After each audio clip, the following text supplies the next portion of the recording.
முழங்கால் அதிகமாக வலிச்சுட்டே இருக்குது. நிறைய மெடிசன்ஸ் எடுத்தாச்சு. ஆப்ரேஷன்ஸையும் சஜஸ்ட் பண்ணியிருக்கிறாங்க. மெடிசன்ஸ் எடுக்கிற வரைக்கும் நல்லா இருக்குது. ஆனால் திரும்ப திரும்ப மெடிசனை விட்டால் வலிச்சுட்டே இருக்குது. ஆப்ரேஷன் இல்லாத ஏதாவது சிகிச்சை முறை இருக்குமான்னு யோசிச்சுட்டு இருக்கீங்கன்னா இந்த பதிவை முழுசாக பாருங்கள்.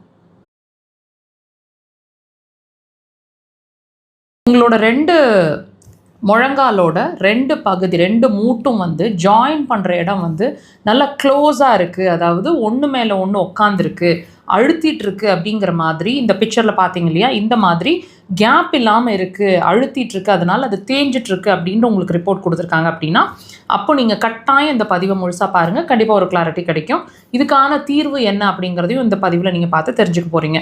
இந்த ஒன்றோட ஒன்று உரசிட்ருக்கு, அதனால் எலும்பு தேஞ்சிட்ருக்கு, இந்த மாதிரி கண்டிஷன்ஸ் ஏன் வருது அப்படின்னு கேட்டிங்கன்னா, அந்த இடத்துல கார்டிலேஜ் அப்படின்னு அதாவது தமிழில் குருத்து எலும்பு அப்படின்னு சொல்லுவாங்க.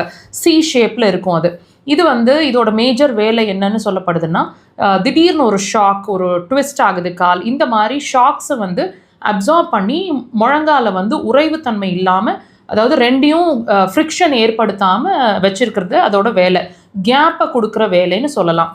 இப்போ இந்த இடம் இந்த கார்டிலேஜ்ன்ற ஒரு விஷயம் டேமேஜ் ஆகிறது அப்படிங்கிற ஒரு கண்டிஷன், அதாவது தேய்மானம்னு நம்ம சொல்லலாம் தமிழில். இந்த கண்டிஷன் ஏற்படுது அப்படின்னா அப்போ 2 எலும்பும் ஒன்றோட ஒன்று உராய்வு நிலை ஏற்படும்.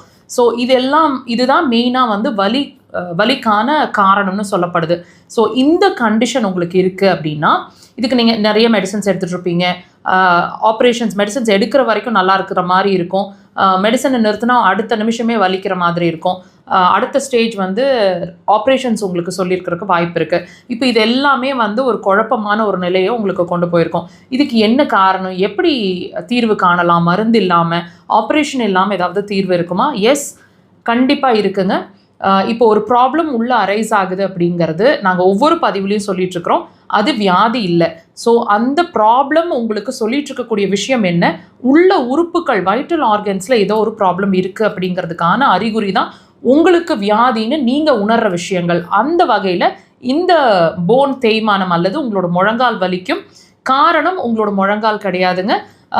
உங்களோட பிரச்சனை உள்ளே இருக்குது, அதாவது உள்ள உறுப்புகள் சார்ந்த விஷயம் இருக்குது அப்படிங்கிறத நீங்கள் உணரணும். அக்குபஞ்சர் அதுக்கு சிறந்த தீர்வாக இருக்கும். ஆப்ரேஷன் இல்லாமல் மருந்து இல்லாத சிகிச்சை கண்டிப்பாக ட்ரை பண்ணுங்கள்.